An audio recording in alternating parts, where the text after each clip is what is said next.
Welcome to Career on Command with Michael and Maigread. Super excited to demystify the world for job seekers and to start things off with our fresh new podcast. So first, I want to introduce ourselves. So Maigread, let me turn it to you. Tell me about you and why you got into this crazy new thing with Polaris Academy. Thanks, Michael. Well, I started my career a long time ago out of business school, and I worked at PepsiCo company, which was phenomenal. And they had a lot of training. So I had no idea I was in marketing. I had no idea even what marketing was, but they trained us, which was great. After that, I went back to the Bay Area. I'm from there. And I had a career being a CMO. I ran some companies, mostly venture backed. And the thing is that I had a lot of people coming from college specifically or early in their career that worked for me. And what I realized, and I'm super passionate about, is that it's hard to get started. It's hard to find that first job.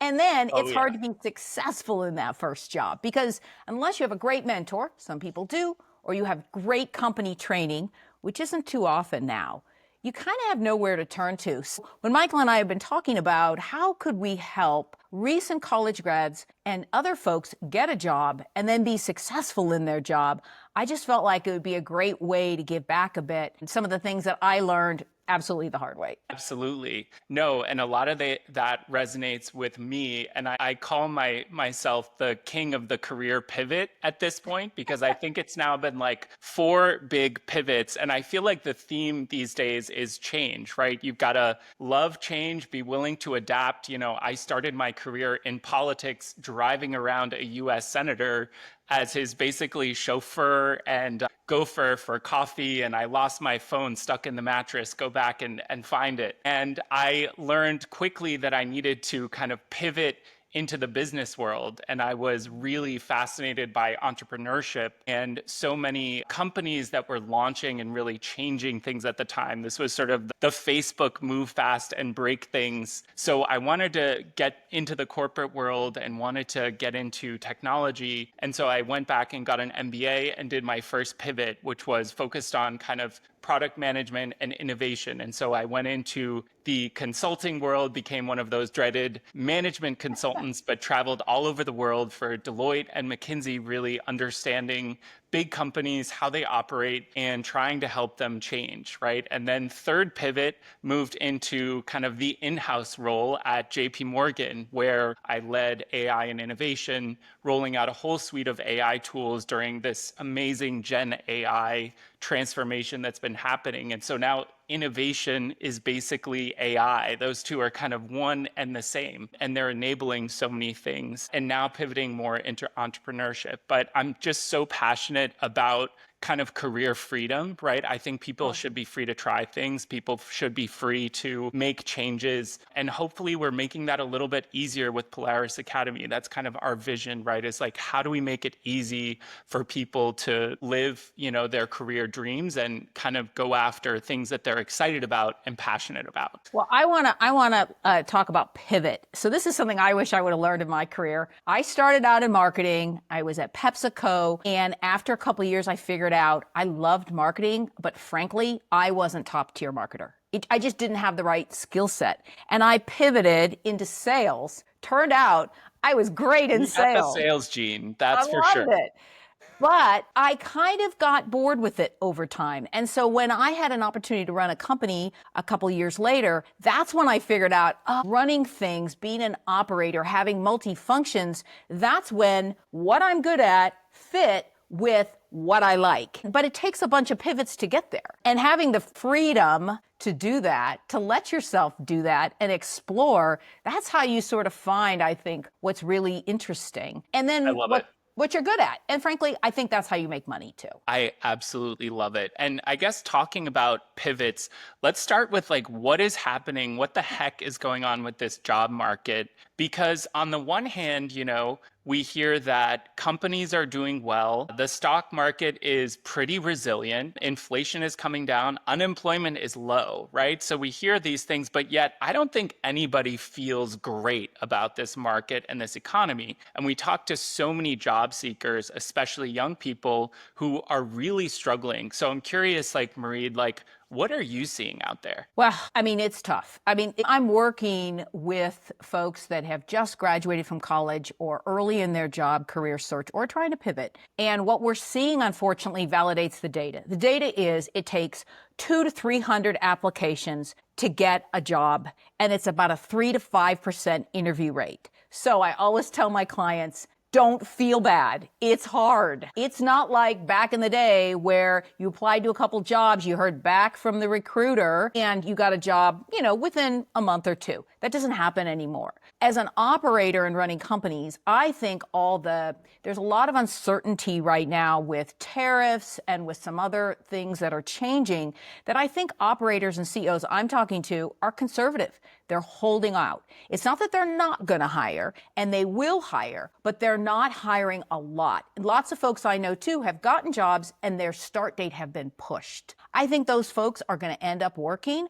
but it's going to take more time. And that's why I think being in the know of how do you get the job and what are the tools, both AI and interpersonal, is so critical because it's not easy. Completely agree. And you just hear so many stories, right, of people looking and not even finding anything and searching for alternative employment or side hustles. And we'll get into that a little bit later. But, first, let's talk a little bit about the 4-year degree, right? I'm curious, Maigread, how you're seeing the value and the benefit of college. Is college preparing kids, or is it, a 4-year vacation at this point? But is it really what kids need to prepare for today's job market? Well, I mean, I'm passionate about education. I think all education is terrific and super useful, but college is not intended nor developed to get you a job, with few exceptions, Northeastern maybe, but generally college is about learning, becoming a good thinker, learning discernment, learning how to work in teams. It provides you a lot of skills that are very valuable over your career. One thing I think we want to keep thinking about is it's not the first job, it's a career, which is likely very, very long. So college is super useful, but it doesn't prepare you to work. And most college counseling centers aren't that well staffed, and they certainly aren't going to help you personally. They're not going to dive into what makes you so significant and unique, and what are those skills that an employer would be excited about. Yeah, absolutely. I got lucky because I went to school at GW in DC, and I discovered that they had a pretty strong internship program. And so I just started interning at tons of places, like a law office. I interned on Capitol Hill. And, a couple of these places were actually willing to pay me 10 or 15 bucks an hour. And I was like, oh my God, like I can have extra money and I get to learn. And it was a great experience. But I think to your point, you're really not learning what it takes in this corporate environment in today's kind of 4-year education. And I'm surprised they haven't adapted more to that. Well, and I think it's difficult, right? And I'm sure that, whoever's paying the bill for that, whether it's the student or the parent, it's frustrating because the bill keeps going up, but the applicability for working, I think, has gone down. So we're going to talk about it, but there's lots of ways to get work experience. And not only will you get work experience, but we're going to talk a lot about networking and how do you build that network, which is really one of the secret things about getting a job. Love it. And, just rounding out the college space, like, I guess, what's the real cost of graduating without a plan? Who ends up paying for that? Oh my God. And what happens when, recent grads are not kind of coming out with momentum? This is a stat that I find very depressing, but the one that really galvanized me to do something, which is 50% of college grads are underemployed after 10 years. So if you don't get that right first job, the odds are you're not going to have the kind of career you hope. What does that cost you? That costs you over your career $1 million in earnings. $1 million in earnings. I saw that $1 million stat and I had to look it up to be like, is this real? This is crazy. It's frustrating, right? I mean, it's just frustrating. But again, I think we want to stress it's 50%.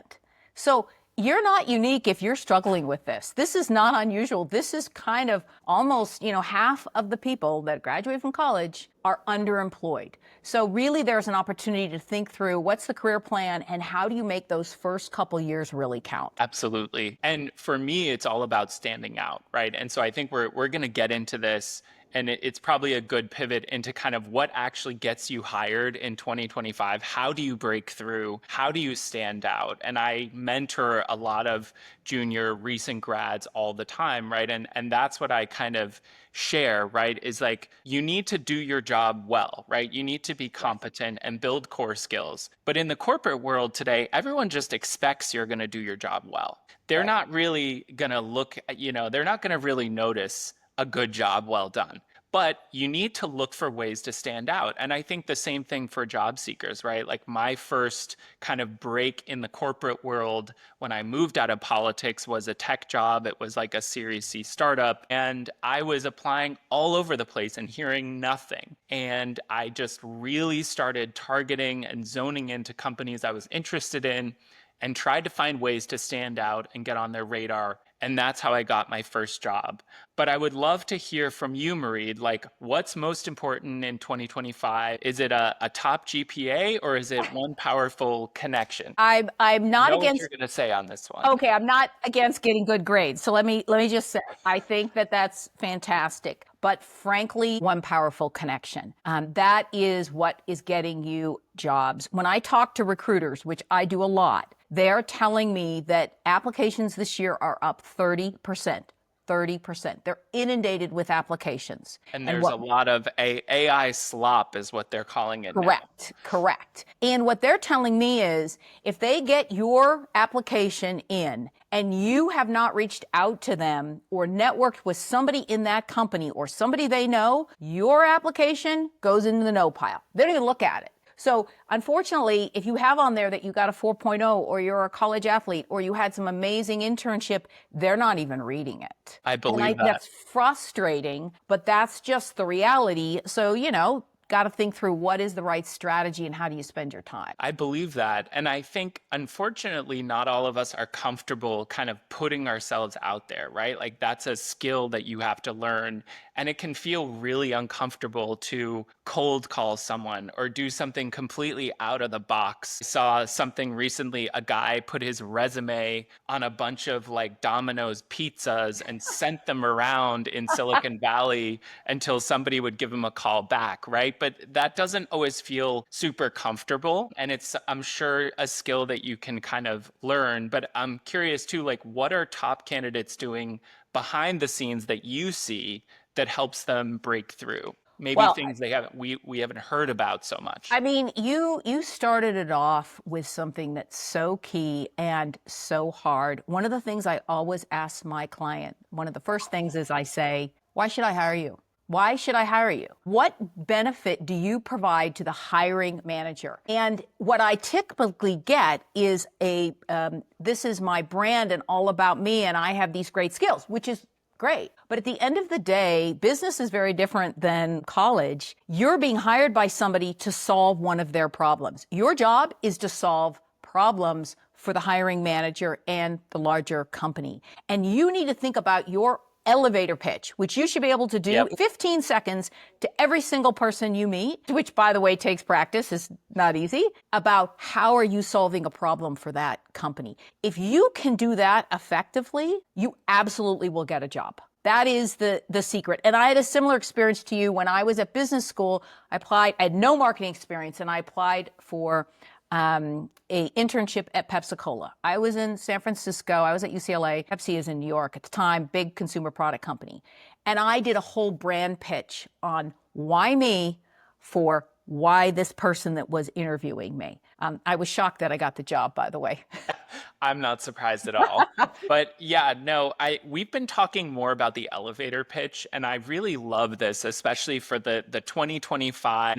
We have short attention spans. I always try to share to mentees, right? Like, think about these senior leaders sitting at their desks all day long. Most of us have meetings all day. It could be 10, 12 meetings. And you're just sitting there, you're going through the motions. And as a leader, what's going to stand out to you at the end of your day? What are you going to think? I remember that person for what they said that Yes. really resonated with me or really stood out to me. And so when I coach people, it's really thinking about, okay, how are you going to stand out? How do you represent yourself? And every different interaction, every chance you have for FaceTime with someone is a chance to explain yourself and what value you bring. It's not just a formal interview. It's not just, a coffee chat. It's really every single interaction we have with people, and digitally online as well. But I think, again, like going back to the elevator pitch, if you had 15 or 30 seconds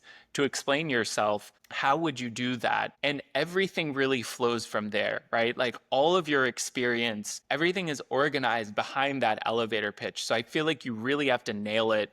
And that's something we've been very focused on at Polaris as well. Yeah, well, and I think that what's exciting about that is, as opposed to thinking of, oh, wow, that sounds so hard, is it allows you to be authentic. And most of my clients are using social media personally. So they're really good at, they know what captures attention, right? It's very similar. The difference is it's a human interaction is what you're hoping to do is in that interview. Yes, all the materials, but then at the end of the day, humans hire humans. Yeah. And so what is it that makes you stand out? And I think it's an opportunity to be really authentic and really display who you are. Yeah. And I love interviewing people, and I know it's nerve-wracking. We do a lot at Polaris helping people through the interview process because Michael's right. It is the first minute or two that the decision is made. That is the most important thing. And I'm always surprised when I hear back from my clients, if that first couple minutes goes well, the content is actually much less. There's much less content required. That connection is the key thing. Yeah. And I think you have to really simplify it for people. You have to assume that they are coming to this cold, they have no idea what you've done, and you have to be simple, you have to be punchy, and you have to kind of be able to represent yourself in a way that people can understand. And I think a lot of times younger junior people will say, oh, well, I don't have any skills yet, or I haven't had a job yet. But to me, like, that's not an excuse. I think there is always something you can bring to the table to stand out. And a lot of times for senior leaders, you become the video guy or the AI guy, right? Or the, design guy who made our logo for the team, right? There's something you can do that's creative, that's different, that you bring to the table, right? And the leadership may actually remember you by that thing. And that's not a bad thing. That's actually a good thing, right? Is like, how do you kind of bring something to the table, to the interview where it's like, yes, I have all the core skills. I'm hungry. I'm going to work hard. But also I have something fun or interesting that I can bring to the table. Again, I mean, we all have hobbies and interest areas. One of the things I do with my clients is when we're looking for somebody to connect with after the application. So we've applied. Now we go and we figure out who's at that company. The first thing is the most obvious is you look for people who went to your same school. Like that's, if you went to, I went to UCLA, I look for other UCLA grads relatively early in their career. But I also look for people that have similar interests because I've been really excited. I would say about a 30% response rate when you reach out cold to somebody with some sort of connection in a lighthearted way and ask for help. I find that about 30% of the time they will respond. That's and amazing. I have been pretty amazed by how helpful they've been to my clients. They've talked to HR people. They've given them tips on what's open. Again, you got to put yourself out there. But I find, again, about 30% of people really willing to help. And everybody else, they're busy. It makes so much sense. And that's kind of how I got my first tech job, as I mentioned, right? Is first of all, having companies I was really interested in, right? Because it already Yeah. starts with a little bit of passion and a little bit of background knowledge for what they do. And it was sort of counterintuitive, but I just started reaching out to people on LinkedIn. If I had a second degree connection, I would ask for like an introduction or some way to get to that person. But generally, it was just like, I'm really interested in what you do. I think you've got an awesome product. I would love to learn more. And these people who were fairly senior started responding and setting up a call and having a conversation. And that wasn't the person that ended up hiring me, but they referred me to Yes. this person. And guess what? The first job didn't work out that I interviewed for there. Then the second job didn't work out. And then, by the way, they sent me over to the new CMO and he said, "Oh, I've got sort of this strategy Yep. role for the summer." And he said, "I want to hire you." And the third job worked out. But I think genuine interest. So I was running a business at a tech company that I found sort of interesting. And somebody mentioned a beverage company down in Santa Barbara where I had gone to undergrad. And it was a fitness beverage for athletes. And I'm a not so great, but very active triathlete. So I was super excited about this. And I went down and I talked to the founder because I actually found it interesting. And I also had some experience in beverages from working at Pepsi. So I understood the space and I ended up being hired as the CEO there. That's my first CEO role. And I think in large part because I was truly interested and I had done my homework. That's another thing I can't stress enough. People like other people who connect with them, but they've done their homework. So it's not enough to say, I really like beverages. You need to know, what is this company doing and why are they critical in this space and why are you interested in that? And that's a real thing that I find a lot of people, and I understand you're applying to a lot of jobs, but if you can't make that connection, Michael, like you said, of something that's interesting to you and why you find, so you can go down a couple levels so you can really do your homework. I can't tell you the number of people that have interviewed with me when I'm running a company. My last company was a cannabis company who didn't know anything about the industry, and worse, they knew nothing about what we did. And I got to tell you, that was a 5-minute interview. Yep. Yeah, you don't want to be talking about the weather in the interview with long pauses. And I think that's another So thing. true. I just was having a conversation recently about like there's mentorship, sponsorship, and then there's advocacy, right? And that's sort of the pinnacle when you think about someone who will mention your name when you're not in the room and will really go to bat for you and say, Yeah. I know the person, I know Maigread, she would be perfect for this. And I think when you're having conversations, whether it's a formal interview, a coffee chat, you want to make it easy for that person, right? Oh, To advocate for you and really kind of come with the topics where it's like, hey, I need help with this, right? so Here's true. what I would like, because if you make it easy, the person's of course going to do it. But if you come with a blank page and Yeah. it's like, okay, well, what should we talk about now? You know, it makes it a lot harder for busy senior leaders, right? And so I think I can't stress that enough, right? It's like as you're out there having these conversations, you really want to make sure that you're, coming prepared, as you say, and make it easy for that person. So true. The difference, I once did a test with one of my clients where they went through their networking list and half the people, they just said, will you help me find a job? And the other half the people, they asked a very specific ask. I want to be connected to an executive at Google in this sort of field, the HR person, the recruiter. And the difference in the response rate was double. That's With so being cool. specific. And think about it. Like when you get an email from even a friend and they say, yeah, I need help. What do? Right. Well, I want to It's help. And then I oh, forget. SOS, smoke Right. signals. It's like, I don't know where you are. I don't know. How do I help? And I always say, don't be afraid to be super specific, just Yes. like you would if you were asking somebody for help. I need you to do this. I need you to reach out to this person in this time frame.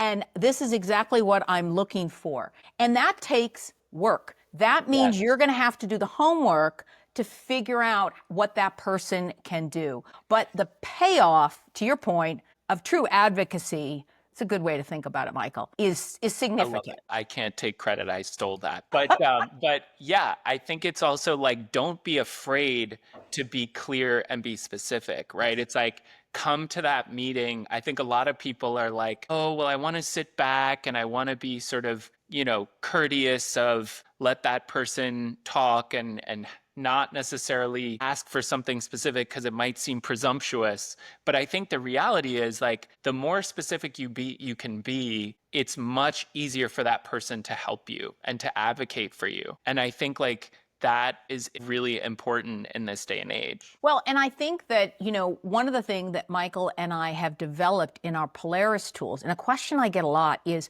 but I don't really know what I want to do. Right. Well, that's where we need you to work with you to do the work prior. So Yes. I had a client that was interested in real estate, SaaS sales, and private wealth management. And that's where they started. And so we did a series of personality tests, skills assessments, informational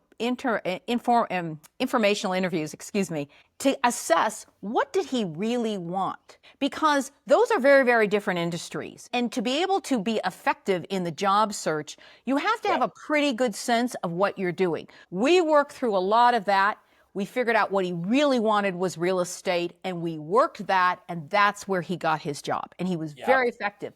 But that pre-work is what we designed Polaris Academy to work with you to make sure you've done that work so that when you are in the networking process, you can be clear and specific. And it's okay when you come to us if you're not. That's okay. We're all like that.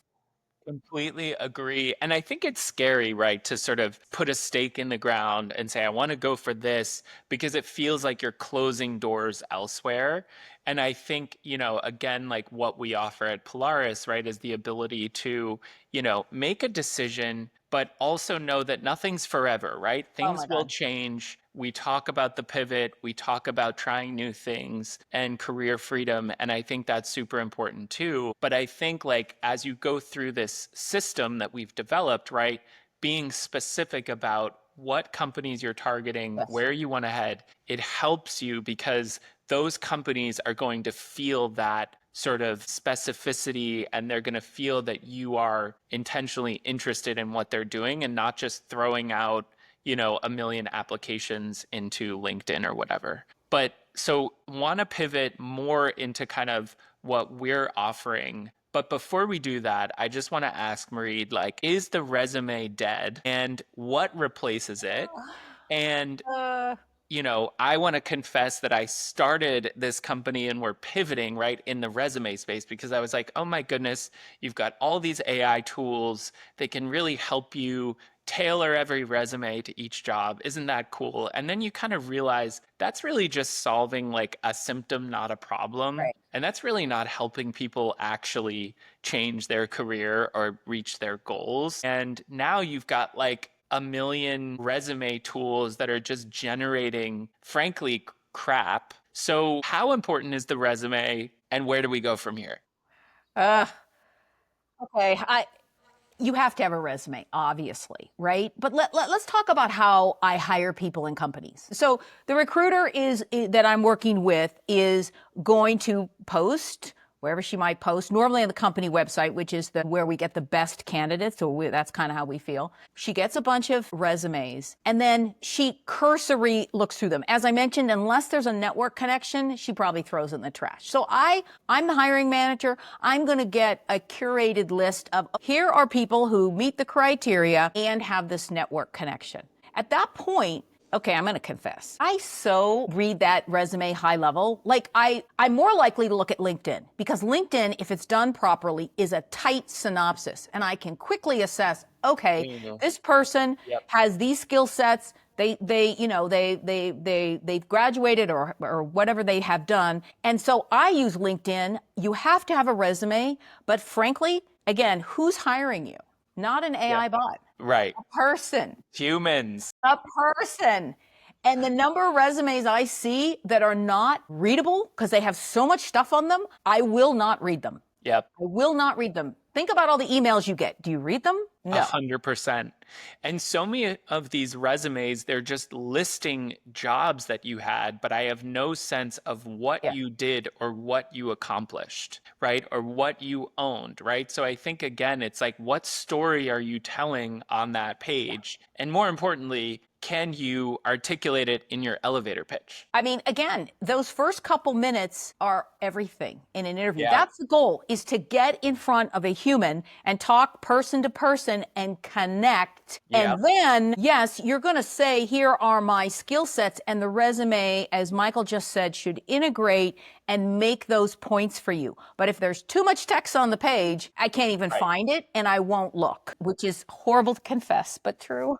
Well, and so this is a good pivot into what we're offering with Yep. Polaris because I think it's so exciting and I'm biased, but Mareed, it's been fantastic to work with you and to get closer to you as a colleague and a friend. I think what's cool about what we're offering is we have these AI tools, right? The resume piece. We want to make it easy. We want to make it polished, but we want to really to do that, free you up to do the stuff that matters, which is connect with a human, connect with other humans at jobs you're interested in, right? And so I see it as kind of freeing people up to do more exciting, meaningful things. But I'm curious from your standpoint, how do you kind of see what we're offering? How is it different? And also, like, what happens when you match a new grad or someone experienced in their career with more of like a Fortune 500 executive who's been there? Well, and I think that is the key difference. The first thing that you do, of course, when you come to Polaris is we need to know all about you. And that's where AI tools are fantastic and the digital tools. So we're going to ask you, what is your goal? Are you trying to pivot? Do you need a new job? Are you looking for a side hustle, which we haven't talked a lot about, but is Right. super fun and exciting. And then we're going to have you take a personality test and tell us what jobs you like. And all of that is great to get input. But then you're going to speak with and work with, these are operators. These are people who've run companies, run functions in companies. They've hired a lot of people. They've mentored a lot of people. They also have networks. Exactly. Networks. And again, we've talked so much about this. This is how you get a job. And you'll be paired with that person. You'll meet with them once a week for 10 to 12 weeks, where you're going to get their wisdom. And I think that that is so powerful because you might have those people in your network or you might not. Most of us don't. And we certainly won't get an hour with them once a week. And I think that's where you learn the secrets of how are these companies really hiring. So you have the tools. So you will, of course, do the resume and the cover letter. We really focus on that elevator pitch. You'll practice that elevator pitch. You'll practice with interview tools. So you'll do all of those traditional things, but you're going to do it with a really senior person.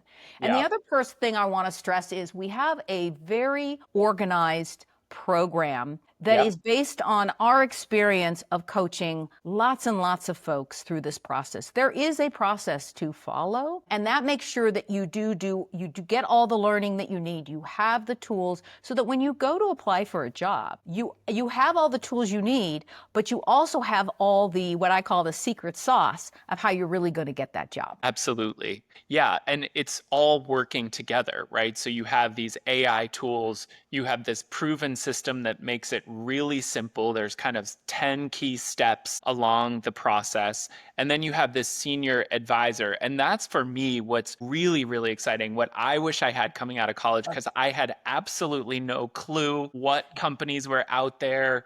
I had some friends recruiting for Deloitte, and I didn't even know what that was in undergrad. And then, of course, missed the deadline. But having somebody who's been there, and I actually think this is like a new kind of education because, we talked about the 4-year degree.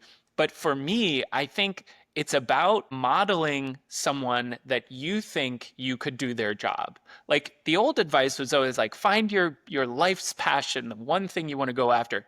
I think most of us have a lot of passions. We have a lot of directions we could head. But a lot of times it's like finding somebody where you're like, hey, I think I could do that job. Or, hey, that sounds interesting, right? Model that person. The fastest way, it's like a cheat code. It's like the fastest way to get to where you want to be is simply to spend time with somebody who's already there, right? And they're going to tell you step by step, how did they get there? What did they do? What were the pitfalls in their career? Where did they fall short? And I think that's what we're offering. And not only that, they're going to introduce you to other people in their network who are like that, right? And so it's like, even if you don't have a huge network that you're starting out with through your parents or whomever, this is a way for anyone to get exactly the kind of advice that they want for something they're really interested in. Absolutely. And then I think the other piece that our senior executive advisors provide, frankly, is confidence. Somebody that's in your corner that's trying to help you. For everybody, looking for a job is really difficult. It's really difficult. Yep. Showing up repeatedly, not getting the interview, not getting the job. It happened to all of us. We've all been through this, and it's not fun. But having somebody that you connect with once a week, the first thing I ask my client, the first thing in the call, how are you doing? What happened this week? And it's a safe space to say, you know what? I'm a little discouraged. It's harder than I thought. Or, I didn't say the perfect thing in that interview. And I think, again, that support, I would have loved to have that, because my first job at PepsiCo was tough. And I was in an environment that was very, very competitive with my peers. You may or may not get a boss that's supportive. Maybe they are, maybe they're not, maybe they don't have time. And so having a senior executive, to Michael's point, who's already done it, they've already achieved it, and they can help you out. And that's their sole purpose, is to support you. And they're happy to do it. I think there's so many senior people who are just so excited, right, to help the next generation. And so it's kind of an awesome thing. And like one other point, and nothing against career coaches, but I do think there's a big difference here, because through the course of my career, especially as I started getting more senior, like I've had people who are like executive coaches, right, or a career coach. And most of these people are fantastic. They're cheerleaders, as you say, but a lot of times they haven't been in the place where you are. They haven't actually been an operator or a leader or in your function or type of company. And you realize pretty quickly that it's hard when you're giving advice, but you haven't done it, right? And to actually be in the shoes. And so I think that's a really important differentiator here, is like, these are people who have led teams. They are senior leaders currently, or they've left a place with, decade plus of experience. And that's really awesome. Like, that's pretty special to have a person. And I think related to that is, when you've been on boards, you've raised money from VCs, you've run a company, you've had to answer to investors, done PR. Why are all these things important? You understand the big picture. And that's something, when you come into a company, that's very hard to sort of see, why is an earnings call important? What does this mean with the stock price? How does the board and the investors all fit in? And our advisors have had that experience. And so they see that big picture. So we talked at the beginning, yes, you want a job, but you want a career. And so to build that career, and if that is your aspiration someday to do some of those things, working with somebody who says, that's where you want to go. Okay, let me tell you how your project in your first job is going to impact how you're seen in that organization, and so on and so forth.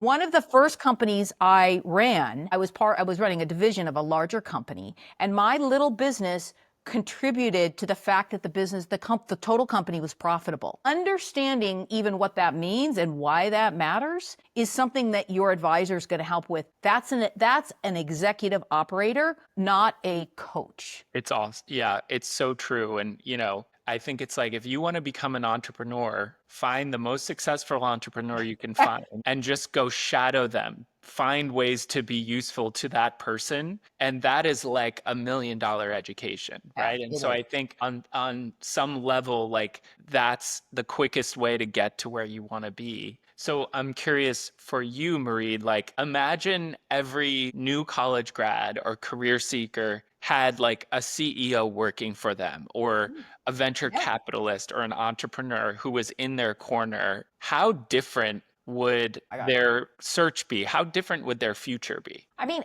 I think that the real word is, how different would your future be? Yeah. Because again, it's not the job. Let's go back, right? 50% of people that come out of college are underemployed in 10 years. So Yeah. how do you make sure you're on the other side of that, which is after 10 years, you're overemployed. You're crushing it in your career. You're on that path you want. And that's probably a couple pivots for Yep. sure, Yep. right? But how do you get there? And if you have somebody that you can role model that is supporting you, that can lend their network to you, and frankly, be supportive, but also give you the feedback that you need, think Yeah. about how that's going to accelerate that career for you. And if nothing else, you have a career plan, you know where you're going.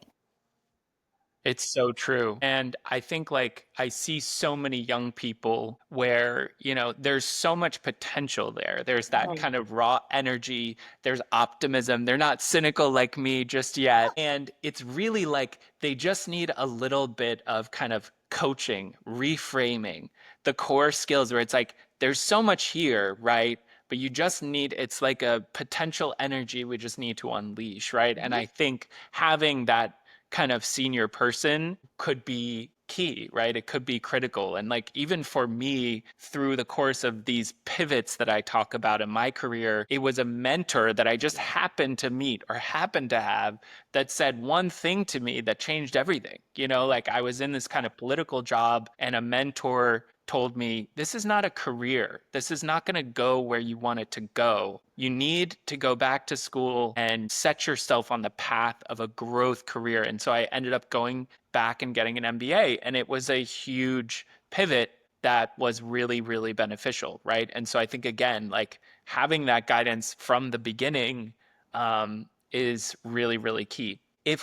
So we've got a few more minutes left. Want to go to sort of final section, advice from the inside, different tips and things we wish we had. So I guess, Maigread, what would you do differently if you were Oh my God. graduating today, knowing what you know now after, I don't want to date you, but 25 years in the Yeah, game? you can date me. It's fine. Well, I graduated from college similar to Michael. I started my career in politics and I figured out in about 9 months, not for me. Yep. Took me 2 I'm an years, but entrepreneur.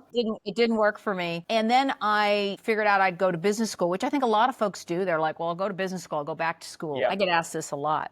Yep. But I think that if I would have had a senior mentor, that first job helped me get that first job. I sort of fumbled along and figured out, and I think lucked out getting at PepsiCo.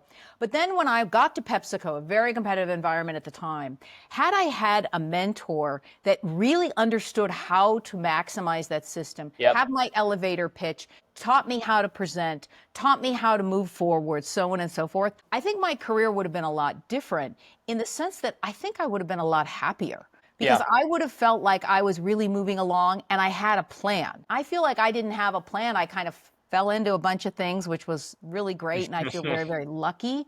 I think I could have mapped that out a bit with some help and then worked early on some skills that I wasn't as good at. I think that's another thing that we try to do at Polaris. We're going to be honest. If you're not that great at presenting or you're uncomfortable networking, we're going to work with you to make Yep. sure that you're better at it. Yep. And so I think that, having somebody that could be honest about our skills, we all have things that are great. And to your point, most folks coming out into that first job have a lot of raw talent. It's raw talent.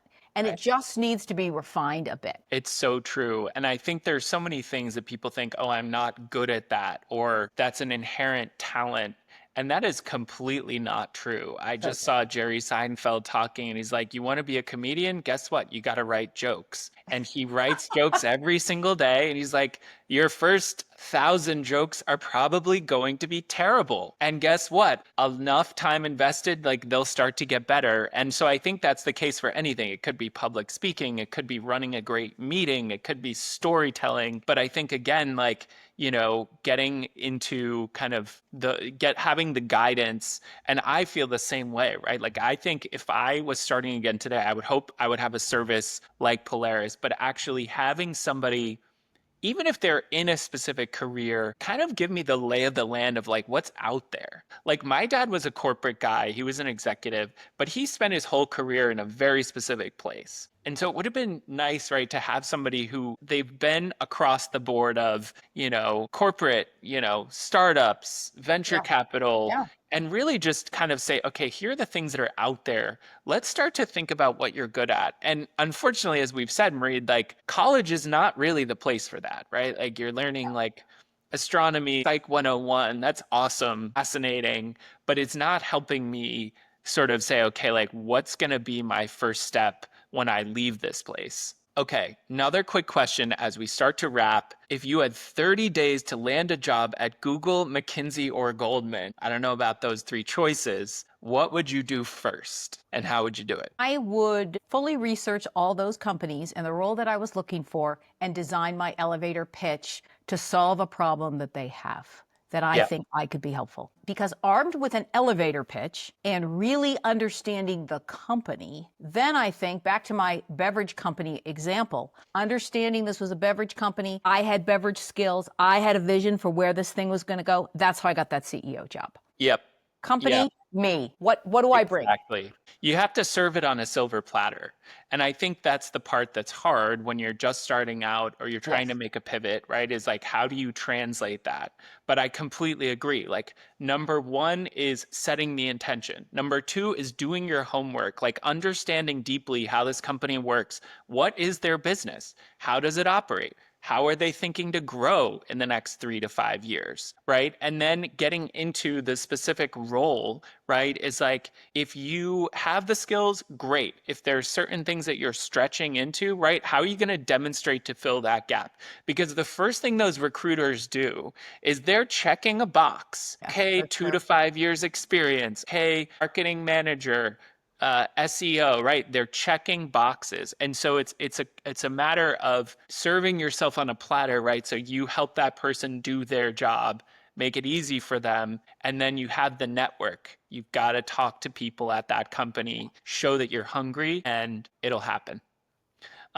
So I want to close things out. This has been awesome. I feel like, Marie, we could just talk all day long, and I We feel like could. it would actually be kind of fun. So this was fantastic. But I want to close this out. Final message that you would have that you would leave to, recent grads, experienced hires, parents with Polaris Academy. I am so passionate that if you're willing to do the work and you will really engage, you're going to find a job for sure. And you're going to find not just a job, but you will figure out a great career. And I hope we sort of given you a vibe of we're super passionate about that, about helping you do that. And we have a system, we have very senior people that have the wisdom and the experience to really tell you where to go and what to do and role model for you.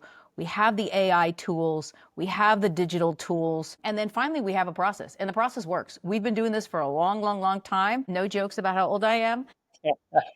But we know how to do it. And I think that's really exciting because if I read one more headline in the Wall Street Journal about how hard it is to get a job, I feel like I read another article about how, folks are feeling like it's the rejection economy or the rejection generation, like they Sure. just keep Yep. getting rejected. And I'm here to say, you can change that. You can change Yeah. that. Yeah. Like I think for me, it would be one word, opportunity. And Mm, it's all about the mindset, right? It's like to your point, if you buy into this notion that it's the rejection economy, like I hate to say it, but that's what people will get, right? But I think for me, like I believe that this is a world of opportunity. I right. believe in this whole idea of career freedom, taking chances, trying things, making pivots. I think if you come at it with the right mindset, you're going to find opportunity everywhere. You have to be willing to change. This is a world like we didn't talk a ton about AI, right? But that is a big question mark in the career world. And Yeah. every company is retooling and reimagining and basically reconfiguring their whole business with these tools. It's Mhm. like the internet, but it's Yeah. like the level of the invention of the internet, right? And so that's scary, right? You can either say, okay, I'm terrified and now I can't get a job, or you can say that's an opportunity. And that's how I look at it, right? It's is to become the super user, to become the knowledgeable person, to bring those new skill sets and innovative ways of working to the team, right? And so I think as we leave you on this first Polaris Career on Command podcast. Like, we hope that, you'll give us a call. We hope that you found something here helpful, and we'll be with you more in the coming weeks and months as we continue to roll this out. So thank you so much. Thank Super you, fun. Marie. Thanks, Michael. Fun. Take care.